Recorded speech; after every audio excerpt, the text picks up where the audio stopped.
Welcome to another video from A Daily Dose of Dawn. This video will explore paintings by Artemisia Gentileschi. I highly recommend, if you've not done so already, watching the three-part series about her life on my channel. This will help you better understand some of the motivations behind what she painted and how she painted. For now, let's jump right into her work. Though Artemisia was a woman in a world of male painters in the Baroque period, many of those who admire her work are immediately stricken by the gruesome and violent nature of some of her paintings.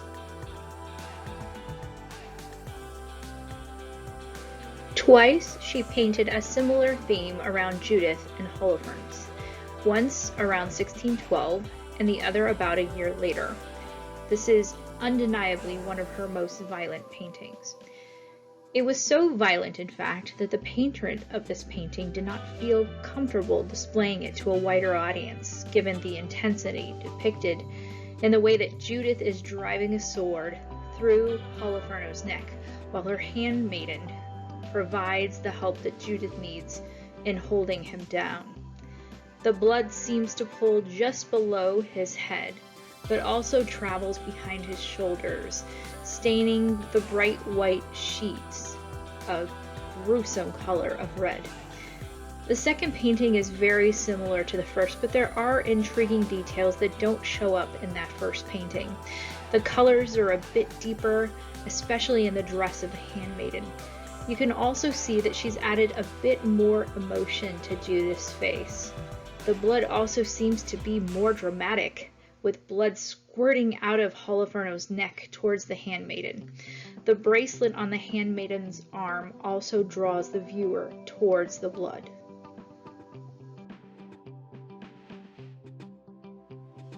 Her flair for gore is continued in this painting of Jael and Sisera.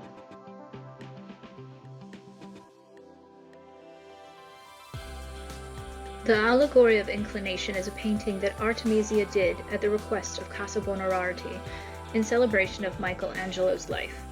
You can see the influence here of her confidant, Galileo Galilei, as she paints a woman holding a golden compass sitting upon a throne of clouds graced by a single star. Given that her father was her greatest mentor, it's intriguing to take a look at their work, especially when they painted such similar themes. Here you can see paintings done by each dealing with the subject of Judith and her maidservant with the head of Holofernes. On the left you see the work of her father, while Artemisia's painting appears on the right. Her father's main subject has an almost calming expression, with the face of Holofernes clearly profiled in the basket. Artemisia's Judith, however, appears more agitated, and it's evident that Holofernes' face is not of equal importance as Orazio had displayed.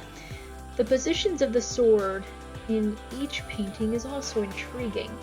The position is more casual in Orazio's painting, while Artemisia positions the sword just over Judith's shoulder, almost as if she's ready to go to battle with whatever might be in the oncoming gaze of the subjects.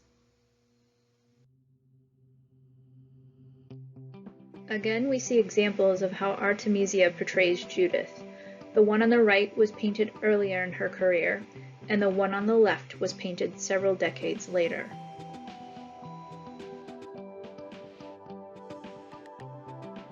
Here we see one of many examples of Artemisia's self-portraits. Though it was said that she enjoyed music, it wasn't quite clear whether or not she played the lute in real life. But what was clear was that this was a common theme amongst those who kind of followed Caravaggio's style. This particular work now belongs to the Wadsworth Athenaeum in Hartford, Connecticut.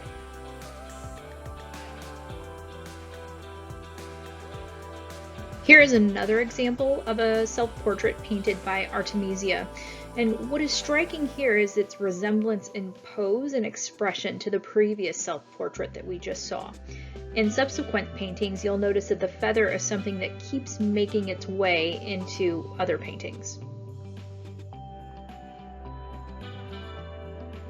Here we see Artemisia's now familiar profile and how she's painted herself as Saint Catherine. In 1619, she painted a similar portrait of Saint Catherine herself.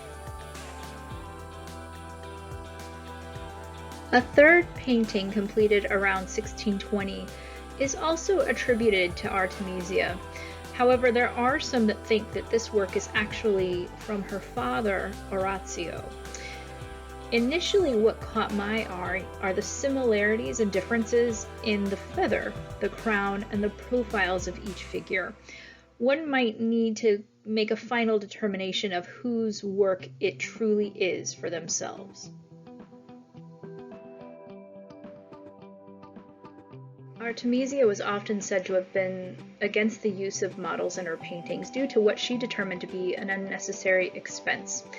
Male painters often did not have some of the same luxuries, though they had more resources, but Artemisia was fortunate in the fact that she could use her own body as a model in many of her works.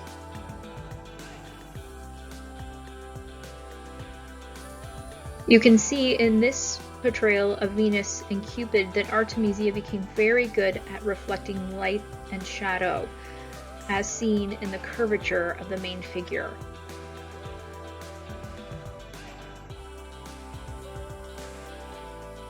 Mary Magdalene was a frequent theme of Artemisia's paintings, perhaps because of the similarities of her own life. Here we see a very reserved Magdalene painting.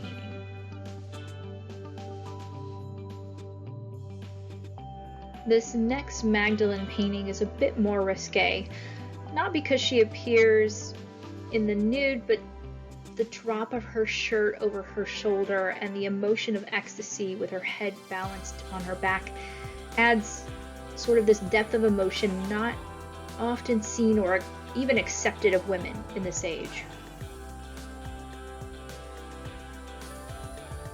Here we continue to see the range of Mary Magdalene's emotions as Artemisia brings her to life on canvas. In her life, Artemisia would paint several paintings around Lucretia, and really what this story is it's a story of a Roman noblewoman whose rape was at the center of a political battle for Rome. The story is considered somewhat of a legend, but it really must have touched Artemisia's heart, given that she herself had undergone such a similar event. And so here you kind of gain a sense in this particular painting of the violence Lucretia is undergoing in the midst of the crime, and Artemisia's kind of real-life experience really translates well to this canvas.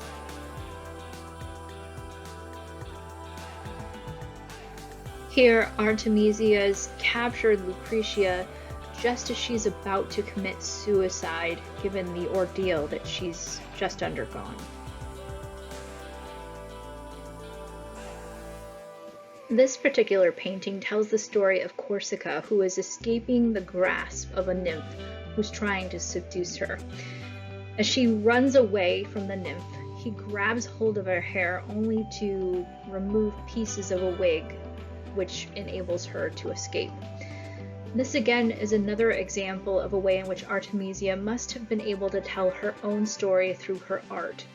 Unfortunately, all the way until about the 1990s, this painting was thought to be the work of Massimo Stanzone, until Artemisia's signature was discovered in the painting.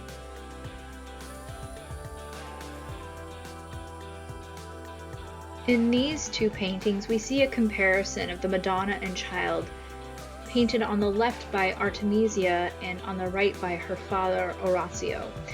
Her father's painting, you can kind of tell that the woman's breast is almost overtly shaped to be more robust than a woman's might actually have been in this sort of situation.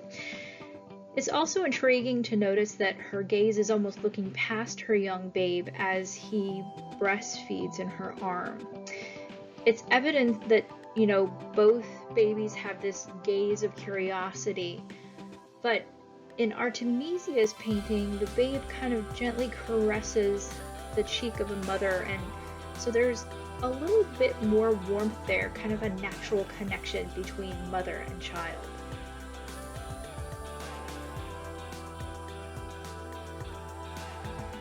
The life of St. John was certainly a popular one to paint in the Baroque period.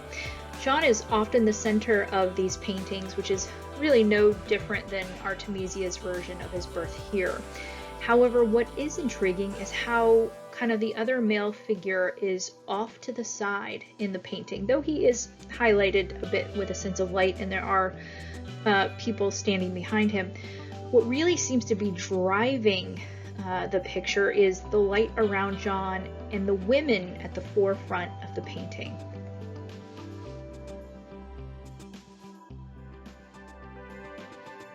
Here again, we see women playing a central role in the characterization of Lot. Artemisia points the light towards Lot's daughters, and the shadow around Lot himself kind of creates this symmetry that forces one's eye to balance between the two daughters in kind of a halo effect around Lot. It's actually very intriguing.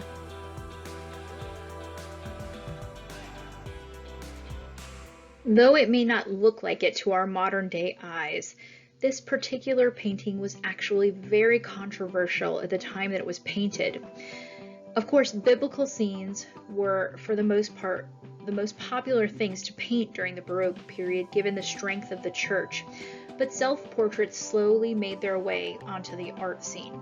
However, this particular painting took self-portrait one step beyond where others just simply dared not to go. It is Artemisia's demonstration of a self-portrait who is in turn painting. A very strong message about the strengths and abilities of women and how they envision themselves are really translated here. It shows Artemisia in full creative control of what's being envisioned on the canvas and thus is communicated to the masses. This painting currently is a part of the British Royal Art Collection and unfortunately remains privately housed.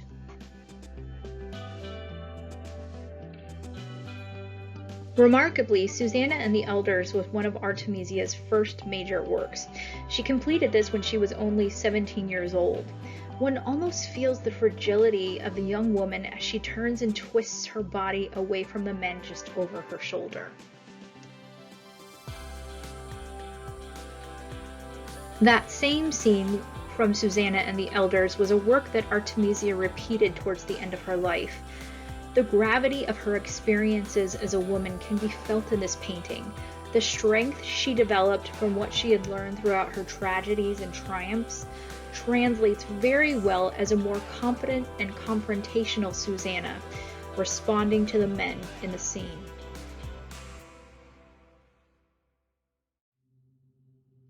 Thank you for joining me in this final video on the life and art of Artemisia Gentileschi. Hopefully the 3 programs on her life and this adjoining program on her paintings have given you a better sense of who this magnificent painter was and how her life influenced her art.